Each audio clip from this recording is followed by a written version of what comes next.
This is the Cruise FM Out of Tune podcast with Stacey and Curtis.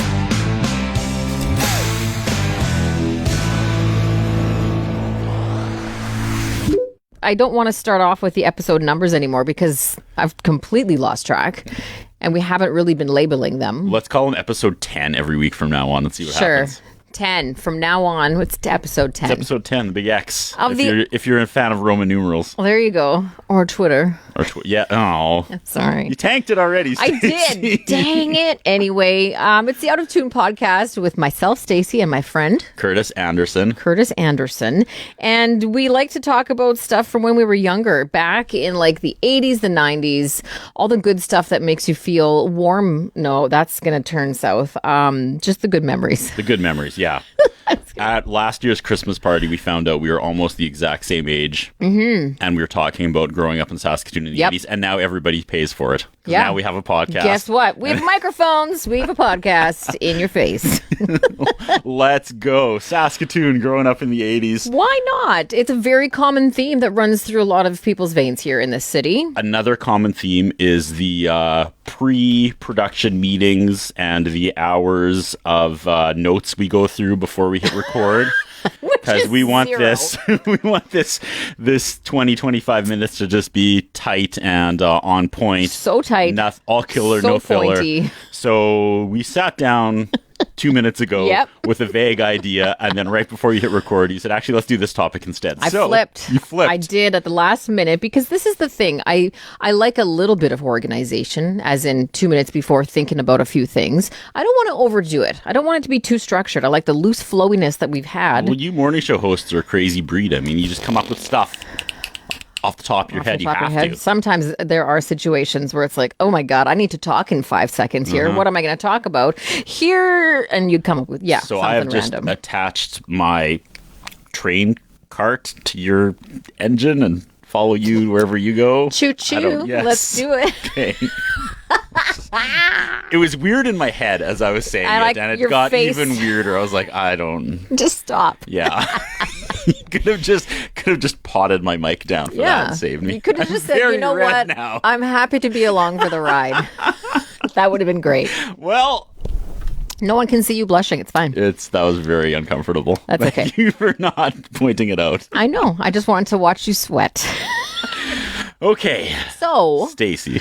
I know it's not Halloween. No. But you and I were actually talking about this just a little while ago. Sometimes, I don't know if it's that whole stereotype of like sitting around the campfire. Yes. Talking about ghost stories, scary stories, trying to scare your friends or family or whatever. So we thought we would talk about scary stories. I just don't know what it is. Maybe it is the campfire. But there's that week before Halloween where I immerse myself in everything scary. And then there's summer. For some reason, going to the lake, the forest, I guess, in the night. I think that's what it is too. It's the emptiness. I shouldn't say emptiness. Camping. The silence of camping, where you know you're removed from cities.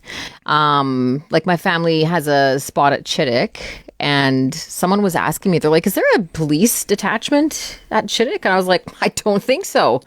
So if you are in a situation where you need help, that is a weird question to ask. So Stacey, how soon do you think police could be at Chittick Lake? If someone were to get killed. Something were to happen. Just asking. Not alarming at all. No, nothing happened. I survived. Okay, good. So there is something about the void of nature where you just know that you're removed. You can't see a lot. You hear weird stuff. Like the first night sleeping in a tent when you're camping, it's just like, what the hell was that? What the hell was that? Is that a bear? Is that a squirrel? I don't know. I do watch a lot of horror movies, and when you said I survived, I was like, oh, you're the final girl. And then I thought that is like the most badass nickname you could give someone. The final girl. Because that's the, the term, the one girl that makes it at the end of the horror movie. Final girl. That's a great. I'd like to think I would be that girl. Yeah. Stacey Cooper. Because I also watch enough crime shows and horror movies. I've seen a good number that I think I could do okay. Yeah. Depend on who wrote my movie.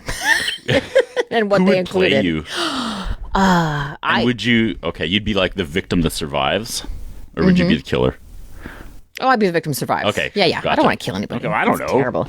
I have a friend. This is very off topic. I know the cops ain't coming to Chittick anytime quick. No, that's true. you got a blank canvas out there. I've got a lot of time and space. I have a friend who currently and still always compares me, and please don't think anything of this, but it's like that whole, if someone were to play you, who would it be? Yeah. He says Scarlett Johansson. Damn. I was, first of all, I'm like, thank you. But secondly, I'm like, are you low on vision? Like, what's going on, man? I'm sorry. I appreciate it, but I don't see it. I've had Drew Barrymore before, which... I think that's a little closer. No disrespect. Maybe a bit closer, but guess who else I had? And I hope you recognize her name. Hit me. Rebecca De Mornay. Rebecca De Mornay. Hand That Rocks the Cradle. Oh, hell. There you go. See? But this was many years ago that I got that. And I was like, seriously? I look like a 50-year-old woman? Okay, whatever. 10, 12 years ago, I looked identical to the guy from Game of Thrones that gets castrated. Ooh, that's right, you do. I'm older now, but man, 12 years ago, I think his name's Alfie. His real name's Alfie something. Yeah. He and I looked identical to the point where I was in Disney World and this lady in line got her picture taken with me. Honest to God. I swear on my Curtis, kids' lives. You have made it as a fake celebrity. She was like, she's like, hey, are you that guy? And I was like, yes, because she was old. Wow, that's like, cruel. Can I get a picture taken with you? And I said, sure, as long as you don't like draw attention to the fact that I'm in line. I was like, she's gonna know soon. And we kept it up. I would have. So she took a selfie with me. I would have paid to have been there when she showed somebody for the first time. His name is Alfie Allen. Okay, he's Lily Allen's brother. Not that means anything. Okay. I would have paid to see her show the picture. Be like, oh my God, I saw Alfie Allen, and to have someone be like, no, Mom, that is not him. You were high. Totally. I had not watched Game of Thrones until like 6 months ago. Right. So when everyone was telling me about this guy during like the first season or whatever, I started getting a costume together. I was like, this is the perfect Halloween costume. I'm going to knock this out of the park. Oh, nice. And we're getting down to the wire, and someone was like, you know what happens to him, right? And I was like, what? And yeah, he suffers a loss in the show. And I was like, well... significant loss. It wasn't that he suffered a loss. I was like, that's just going to be the joke. I can't go anywhere dressed as him for Halloween without people asking if I'm intact or not. And I was like, it's too much. It's going to distract from It's a distract from how good this costume is. Absolutely. And then when I watched it, I was very disappointed that I didn't look like... I looked like him instead of the Lannister dude. Because I thought that guy was very handsome. Which I was one? like, there's a lot of Lannister Cersei dudes. And not the little guy. Oh, like the brother she sleeps with? Yes. Oh, yes. Tyrant? No. This is not going to end well. I know who you're talking about. The blonde guy. The ones who are sleeping together. They are a hot brother and sister. Absolutely. They are both 11s out of 10. And I was like, why couldn't I look like that guy? And talking about nicknames, Kingslayer? Come on. Right? Absolute greatest nickname. Mm-hmm. So I was extra annoyed watching that. Well. It's like, I want to be known as the Kingslayer, and you can be the final girl. Not the castrated guy. No, not he. And he sucked.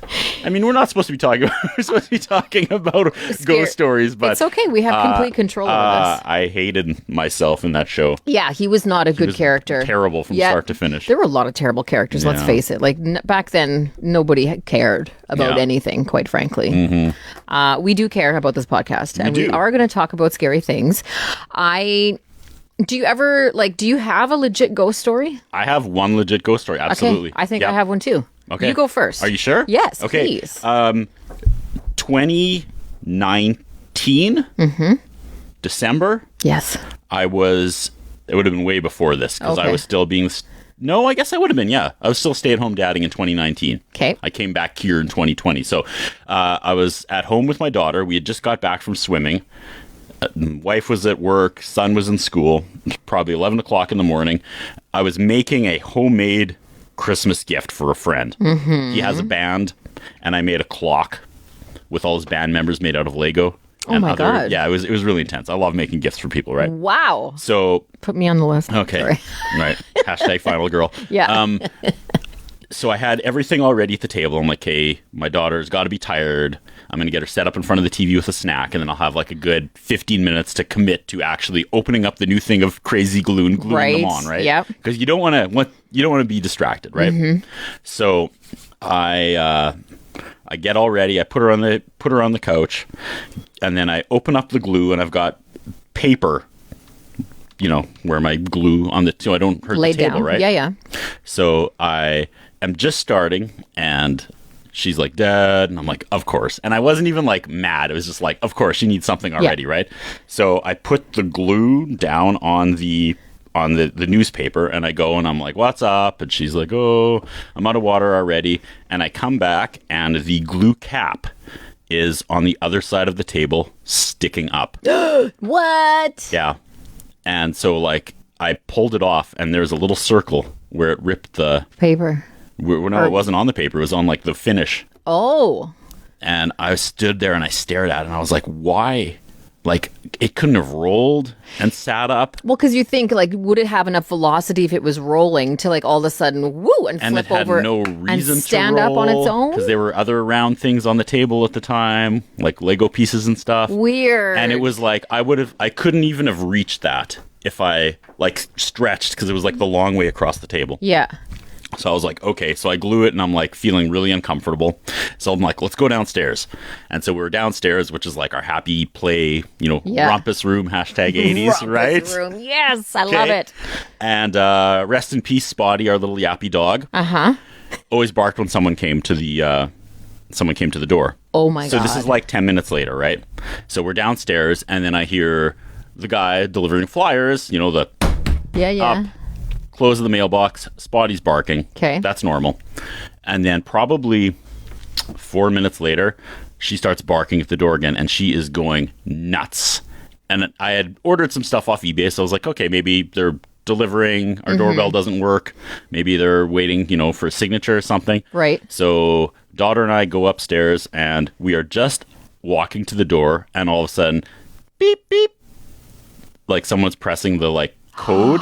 Shut And so up. we both freeze, and we look at each other, and then it felt like a minute, but it was probably like 10 seconds.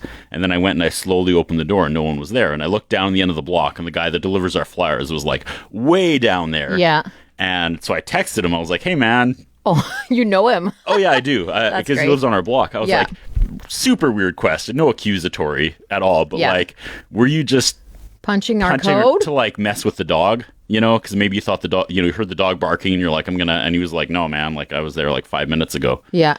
So. Wow. So then we went back downstairs, and I was like legitimately freaking out. And then the dog started barking again at the door, and I ran upstairs and like threw the door open, and no one was there. And I still think about that all the time. Weird. And you're still in that house. Day. Yeah. Yes, we're still in that house. And that's the only thing that's ever happened. But it is my biggest takeaway from that was that I can see why people spiral. Because for like a year after that, anytime I heard like a bump or a creak. Yes. I was like, well, that's got to be the ghost. It occupies your mind. That's got to be the ghost, even though it's so easily explainable, 99% of them. That, but I could see how once something like that happens, that completely just like rewires your brain, and you assume. Well, and because you feel you feel everything so strongly while you're going through it, because all of a sudden you feel unsafe. All of a sudden you feel a bit excited because you're like, is a ghost thing happening to me right now? This is cool. And so you're feeling all these huge emotions, and it is like supernatural stuff. Let's face it, that kind of stuff doesn't happen very often, and it would occupy my brain for a very long time. Yeah. I don't know if exciting was the word. I was not having fun. Exciting, and I don't mean excited as in like, whoa, but excited as in like everything is intensified, and like you're maybe excited is not the right word, but adrenaline. It's just adrenaline. Yes, exactly. And I wish, when we all share ghost stories, I wish mine was maybe a little more exciting. Like, I don't know. Like, did the walls drip blood? No. He moved my glue cap and ruined the table. Did he poop on your front step after he left? The ghost, maybe. Oh my gosh. To be fair, my dog, rest in peace, was really annoying. If I was a ghost, I'd be like, yeah, I'm going to mess with this thing. No kidding, hey? Yappy little tag. Cute. Tag, I'm it? Yeah. Okay, so as alluded to previously, I used to live in London, England. Yes. Very haunted. Very haunted. It's so old. Yeah. Visually, historically, everything about it is so old. And so this would have been in 1998, 99. And I lived in a hostel hotel. Very haunted. Very haunted. A lot of people. So far, there's a lot of things lining up for your haunted story. Oh my God. And I also lived in a neighborhood called Bayswater, which was right off of Hyde Park. I was within walking distance to Princess Diana's Kensington Palace. It's a very cool part of town. And so private hostel, private hotel, hostel. So people could come in and book a double room, stay for 3 nights and leave. Then they also had large shared rooms with single beds in them for like as a hostel. And so a lot of people who had moved to London, we lived there. That is where we lived. So we paid rent on a weekly basis, and there was a girls' room with like 5 girls' beds. There was a guys' room with 5 guys' beds. We lived and slept separately, but it didn't matter. We all hung out in the common room afterwards. So anyway, in my room, I shared with 5 other girls, or was I the 5th? Regardless, bunch of beds in the room. And if any of us were out, we always left one light on in the room until the last person came in and it got shut off and we all went to bed. And so I came home one night and I had not been drinking. I just wanted to clarify. Nobody was home yet. So I left the lamp on and I went to bed, and I'm laying in my little it's a single bed, so it's not significant whatsoever. I think I was asleep. I don't know if I was I think I was dreaming. It was one of those lucid states where you're like not quite sure what's going on. And in my dream, I was being like rocked back and forth. This very gentle, like sort of back and forth motion. It wasn't like I was on the water. It was so hard to peg. And so I woke up from my dream. I remember physically waking, and I went up on one elbow, and my bed was going back and forth. Oh, shit. Just like how I was moving in my dream. I was not for very long. It was probably like, I want to say like 8 seconds. Yeah.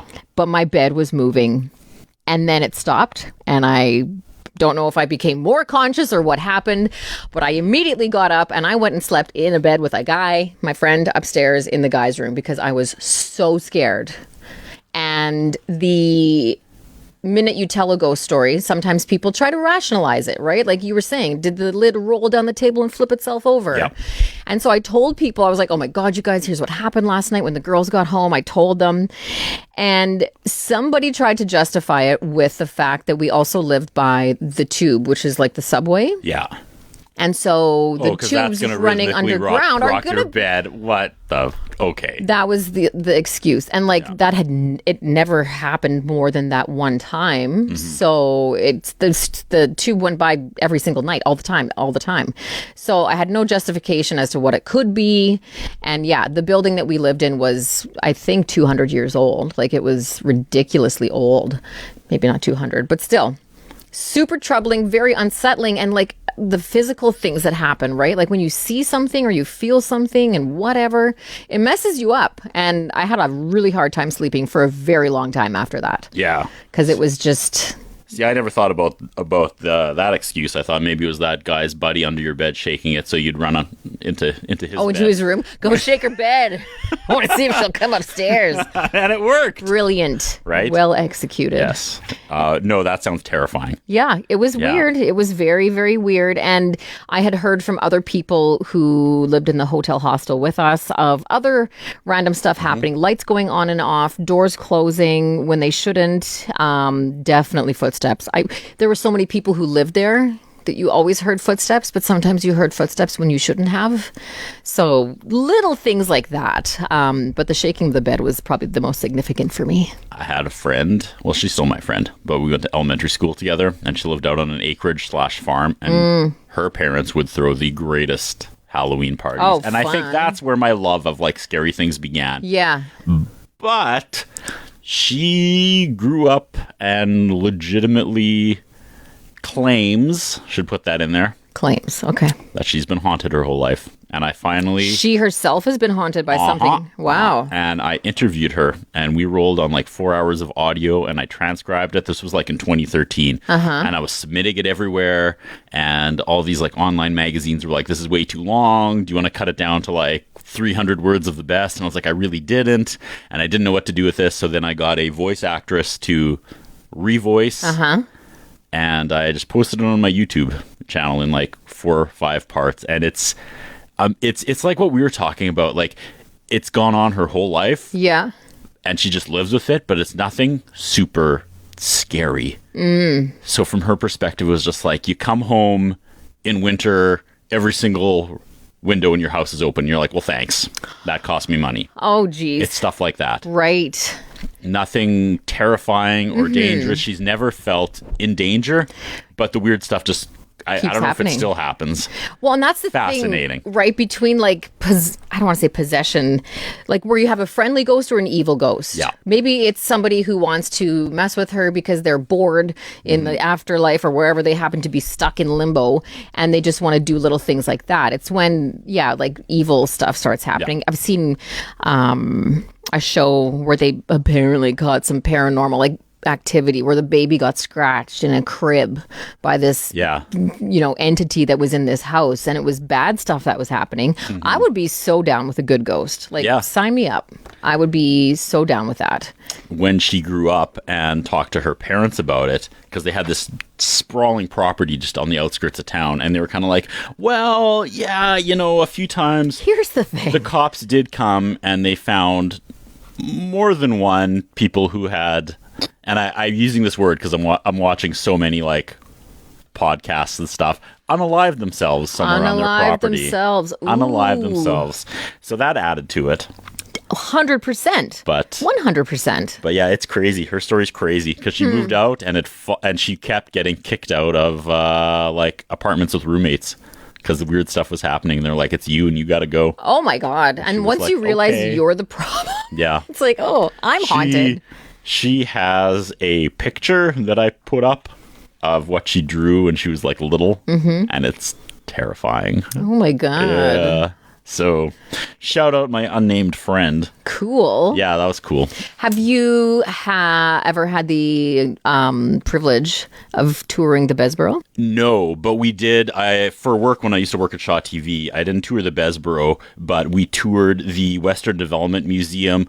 They have like a separate giant building just across the street. It's like their warehouse. Yeah. And they used to do tours there. Oh, cool. And we did that, and I was with a coworker who was my camera guy, but he was also like a huge science nerd. And they gave us these little, like, whatever they're called, these little audio monitors detectors that go when there's like disruptions in the air and electric currency. And he was like, all right, I'm going to debunk this right now. And he was going around and like putting it up against panel boxes, and he's like, hey, this works, this should be reading here when you put it up against the outlet or whatever. And then it would it would go off in the middle of the room during the tour when they were like, okay, I feel someone here. And then it'd be like, and we're like, okay, that's a little hard to explain. Yeah, because I can't imagine they're pumping this through the air just to like scare some media people. And for sure there is some old farmer who's attached to his combine that they have there for something, and he's walking around being like, I'm so bored. Have you done the Bessborough tour? I have. And? I was helping my friend do, we were shooting a video for, I can't even remember what it was for, and we had to have access to a certain rooftop. And there are a lot of them at the Bessborough, very weird ones, little ones, big ones, whatever. And so we had to meet up with the maintenance guy to get us up there. And so it was basically like behind the scenes to get up to this roof. And he himself was, I want to say, perfect for the job, because he was absolutely 100% a supporter of ghosts and hauntings, to the point where he started telling us stories about what had been happening to him and his partner at their place, like curtains moving and whatever. So it was really, he was interesting. And then the story of the Bessborough is very interesting as well. We got to go up into like where the, I want to say they're the original like pulleys that run the elevators that we got to see. We got to see like some of the old furnaces that were there, because they have since been upgraded, but they don't remove everything. And then we got to go up into that circle, turret, I don't know if that's the right word. The part that looks like the castle, the round part at the top. And that is believed to be the most haunted, because it just is. And there's a old, like, I think it might have been an exhaust system at some point. I don't know if it's currently being used, but everybody signs it who's gone up there, and it's like a whole thing. So I got to sign that portion.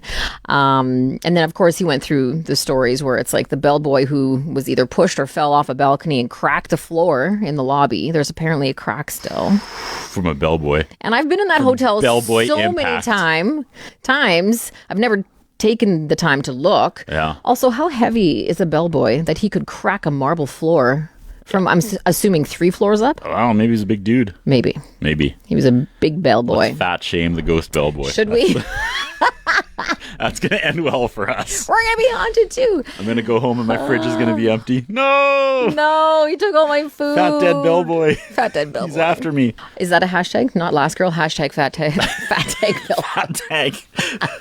Fat dead bellboy. Fat dead bellboy. Come on the Fat Dead Bellboy tour now with the Desborough. See, marketing. Yeah.